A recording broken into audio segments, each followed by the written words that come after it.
প্রতিবাদ নিশ্চয়ই আমরা সকলে মিলে খাবো। যাদের ডায়াবেটিসের অসুবিধা আছে নিশ্চয়ই তারা জিলিপি খাবে না। এই জিলিপির মতো প্যাচ করছে ভারতীয় জনতা পার্টি। এই প্যাচ করে বলছে যে জিলিপি খাবেন না বন্ধ করুন, সিঙ্গাড়া খাবেন না বন্ধ করুন। এই যে ফরমান দিচ্ছে এটাই তো ভয়ানক। ওরা যে শুধু ভোট নেবে তা নয়, ভোট নিতে চেষ্টা করছে, তারপর আপনার জীবনটাই কবজা করে নেবে। আপনি কি পড়বেন, আপনি কি খাবেন, এই সমস্ত ট্রেলার। তাই এটা আরো খাওয়াচ্ছি আজকে। এটা একটা প্রতিবাদ যে আপনি যত বারণ করবেন ততই আমরা ঘুরে দাঁড়াবো। আপনি সিঙ্গাড়ার দোকান বন্ধ করে দিবেন নাকি না জিলিপি? যারা খেতে চায় এটা আমার ব্যক্তিগত চয়েস, আমি খাবো কি খাবো না আমার উপর ছেড়ে দিন না।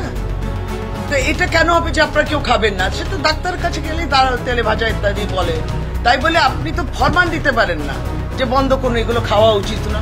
এটা মানুষের চয়েস, খাবে।